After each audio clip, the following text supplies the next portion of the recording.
Hi everyone, I am Annika Defthrey and welcome to World Deconstructed, where we will break down complex international topics for busy teenagers like you. In this episode, we will be looking at the top 10 most important parts of the G20 Summit in New Delhi this year.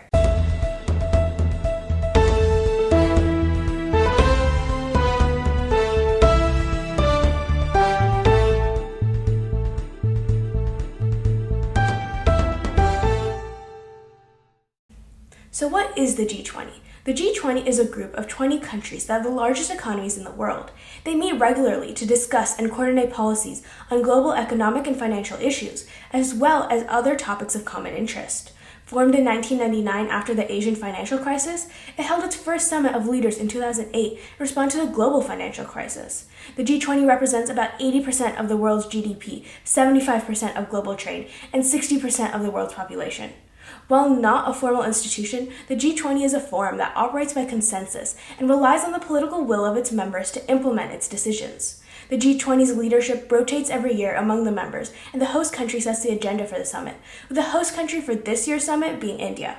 The G20 has played a critical role in creating an enabling environment for inclusive global growth and development. However, it has faced some criticism for a lack of representation, excluding many countries and regions, especially from Africa.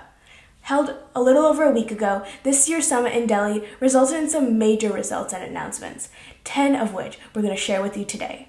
First up is the newly announced trade corridor. This trade corridor, which connects several countries, marks a significant milestone in global infrastructure development.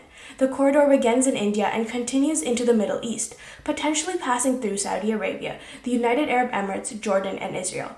From there, the corridor plans to enter Europe, ending in Greece, connecting it to the EU. Proposed by the Indian Prime Minister Narendra Modi and supported by leaders from the United States and Saudi Arabia, the project aims to enhance trade efficiency by up to 40%.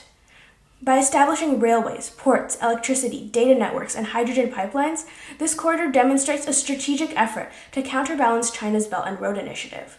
While specific details financially and specific details regarding the timeline are yet to be disclosed, the initiative signifies a concerted push towards fostering economic cooperation and connectivity among these regions. Furthermore, the emphasis on this trade corridor underscores the G20's commitment to advancing global economic integration and underscores the evolving dynamics of international trade relationships. Next, it was expected for this summit to result in another statement regarding the Ukraine war. So let's look at how this declaration differed from what was expected. The joint declaration of the Ukraine conflict at the G20 summit this year reflects a nuanced diplomatic achievement. While it avoids a direct criticism of Russia, it underscores the principle that territorial acquisition through force is unacceptable. This shift in tone from previous years highlights the delicate balancing act required to maintain consensus among diverse global powers.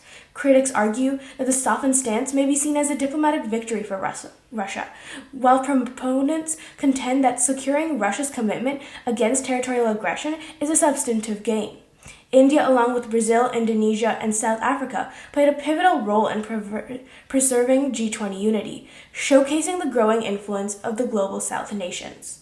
By steering the declaration towards a consensus, the G20 managed to find common ground on a contentious issue, demonstrating the group's capacity for diplomatic engagement, even amid significant disagreements.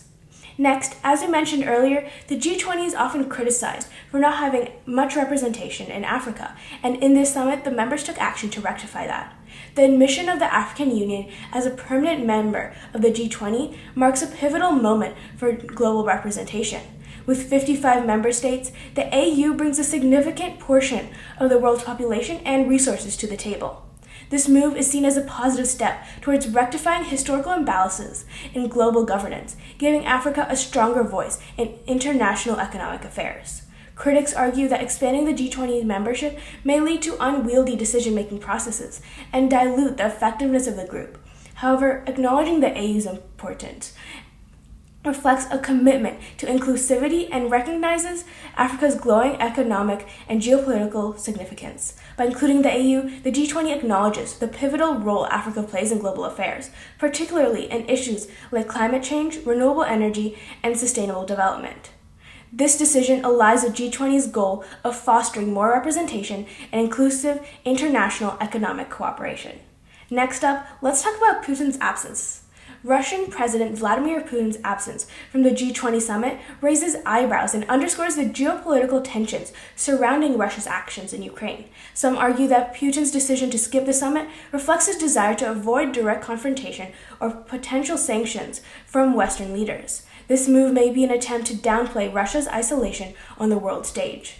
On the other hand, Putin's absence may be interpreted as a deliberate snub to the G20, signaling a degree of indifference towards international consensus. This could be seen as a strategic move to assert Russia's independence and autonomy in the face of Western pressure. Overall, Putin's absence carries significant symbolic weight, highlighting the strained relations between Russia and the rest of the G20 members.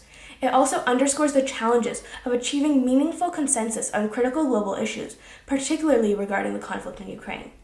But Putin was not the only head of state who was suspiciously absent. Chinese President Xi Jinping's absence from the G20 summit is noteworthy, indicating China's strategic calculations. On one hand, this move might be an attempt to avoid getting entangled in the heated discussions surrounding Russia's actions in Ukraine.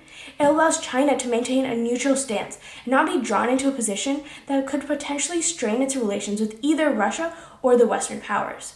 Conversely, Xi's non-participation could be interpreted as a missed opportunity to assert China's influence on the global stage. With the G20 being a crucial platform for shaping international economic politics, China's absence may signal a reduced interest in these multilateral forums of a calculated decision to focus on bilateral engagement. Additionally, Xi Jinping's absence provides an opening for the United States to potentially exploit divisions within the BRICS group. With China refraining from direct involvement in discussions, the U.S. may have a strategic opportunity to engage with other BRICS nations individually, particularly Brazil, India, and South Africa, who played pivotal roles in the G20 negotiations. This absence allows the U.S. to focus on strengthening ties with these nations, potentially leveraging economic incentives or cooperative agreements. By doing so, the U.S. could potentially drive a wedge between BRICS members, as each nation may have different priorities and interests in their relations with China and the United States. In sum, Xi's decision not to attend reflects China's careful diplomatic balancing act, seeking to protect its interests without being embroiled in divisive issues. However, it has also provided an opportunity for the U.S. to increase its influence in the region. Now, let's move on from absences and talk about name changes.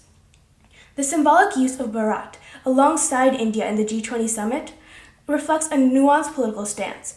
Prime Minister Narendra Modi's choice to prominently display Bharat acknowledges India's ancient cultural heritage and Hindu roots. The gesture aligns with Modi's party, which advocates for a more culturally rooted identity.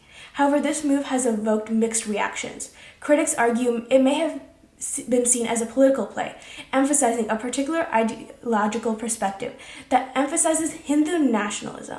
Some worry it could alienate communities that identify more with India. On the contrary, supporters see this as a genuine attempt to honor India's diverse history. Bharat is not a new term, but its official use highlights India's rich tapestry of cultures. Ultimately, the dual usage signifies a complex balance between cultural acknowledgement and inclusive representation beyond the global stage. Beyond this name change, however, the G20 summit also demonstrated a collective effort to address climate change, albeit with nuanced outcomes. Committing to triple global renewable energy capacities by 2030 is a commendable step, showcasing a shared commitment to sustainable energy sources. Additionally, the recognition of the need to phase down coal power aligns with the global environmental goals. However, critics argue that the summit fell short of more ambitious targets, notably failing to provide a concrete plan to amend its existing policies for effective implementation. The acknowledgement of the substantial financial requirement, $4 trillion annually for green energy transition, is a positive development, yet the absence of a clear pathway raises questions about feasibility. This measured approach underscores the diverse interests and priorities within the G20, with developing nations cautious of shouldering disproportionate costs.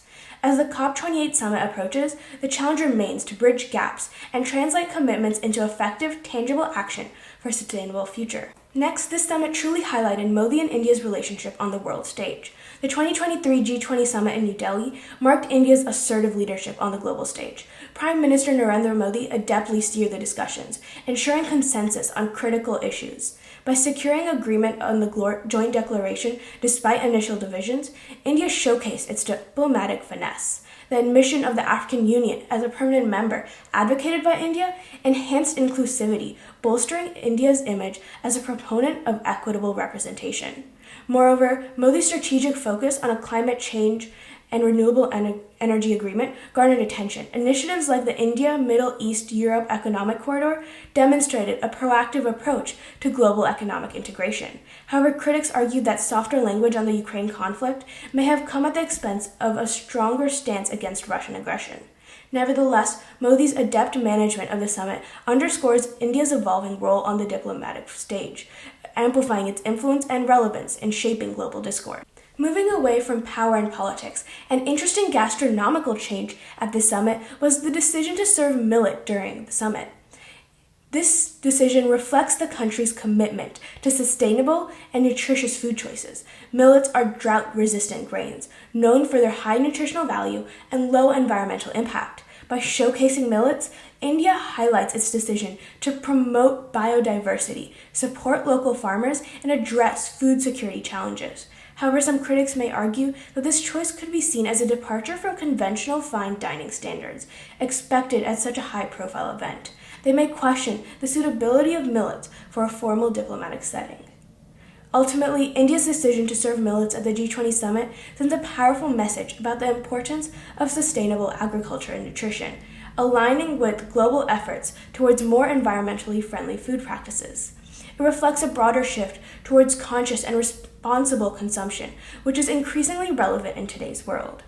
Lastly, as the summit came to a close and India's Modi passed the baton to Brazilian President Luiz Inácio Lula da Silva, we got a glimpse of what to expect at next year's summit. Brazilian President Lula has recently announced that he would welcome Russian President Putin to the next G20 summit in Brazil, despite the fact that Putin is wanted by the International Criminal Court for alleged war crimes in Ukraine. This statement has garnered diverse reactions from the international community, as it reflects different views on the role and purpose of the G20, as well as the principles and values that should guide global governance. On one hand, some may see Lula's statement as a gesture of diplomatic inclusivity and non-interference, which are consistent with Brazil's foreign policy tradition. They may argue that Lula's statement shows his respect for sovereignty and legitimacy of other countries, and may also contend that Lula's statement demonstrates his commitment to dialogue and cooperation, which are essential for addressing global issues and maintaining peace and stability, and that it is in line with his vision of the G20 as a forum for constructive discourse and engagement among diverse actors, rather than a club of like-minded countries. On the other hand, some may view Lula's statement as a sign of disregard for human rights and international law, which are fundamental for global justice and accountability. They may argue that Lula's statement undermines the authority and credibility of the ICC, an independent and impartial institution that aims to end impunity for the most serious crimes. They may also assert that Lula's statement sends a message that Brazil is willing to overlook or condone serious violations of the Rome Statute, the treaty that established the ICC, and that Brazil is a signatory of, as well as pointing out that Lula's statement is in contrast with Brazil's involvement in other international institutions, such as the UN and the Organization of American States, where Brazil has supported human rights and democracy in the past. Overall, a lot has happened at this G20 on a host of various issues, from trade to climate to security to food. If you want to learn more about these announcements and events, check out the links in our description below. Have you read an article you don't understand or a headline you want more details on? Tell us in the comments down below and we will deconstruct it for you. Do you have any recommendations on how we can improve this show for you? Please tell us in the comments down below. Also, don't forget to like, subscribe, and share this episode with your friends as well. And don't forget to turn on notifications so you know when our next episode drops. See you next time.